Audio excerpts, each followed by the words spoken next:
The fire inside. Be a well that never runs dry. Most people are searching for balance.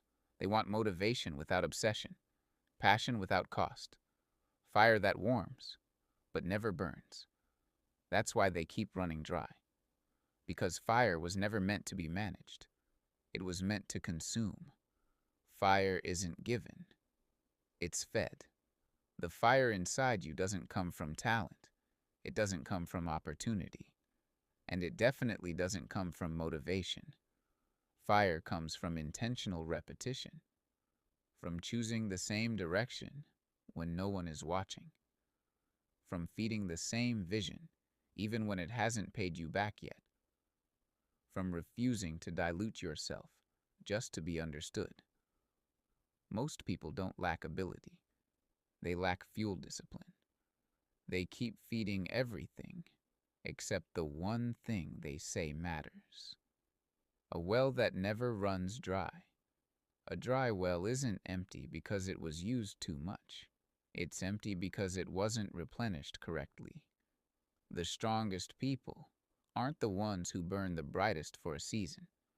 They're the ones who build depth. Depth means you draw from purpose, not applause. You refill through discipline, not rest alone.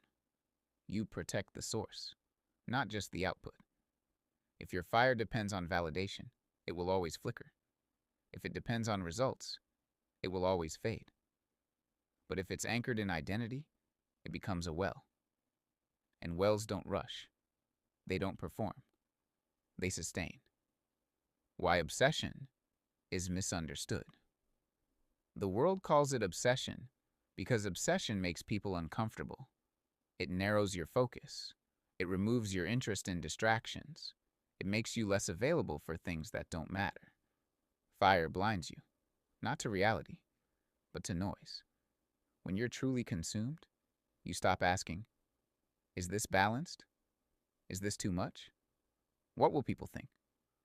You start asking only one question. Does this feed the fire or drain it? That's clarity.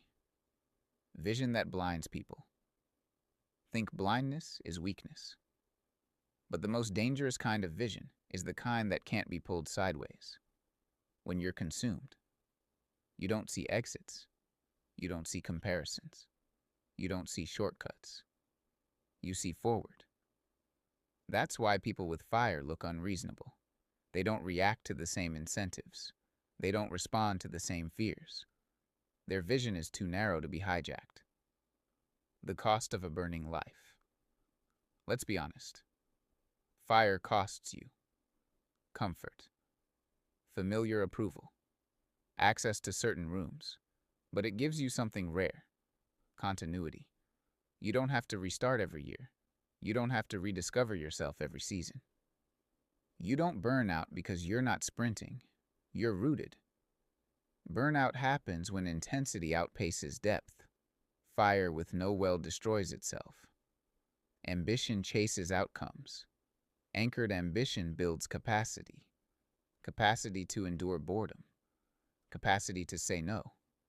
Capacity to stay locked in when nothing external is happening. That's how you become dangerous. Not loud, not viral, not everywhere, but unavoidable. Don't ask for a spark. Build a well. Feed the fire every day, quietly, relentlessly, intentionally. Protect your depth. Narrow your vision. Let it blind you to everything that isn't aligned. Because a fire that's truly fed doesn't need permission. It doesn't burn out. It burns through.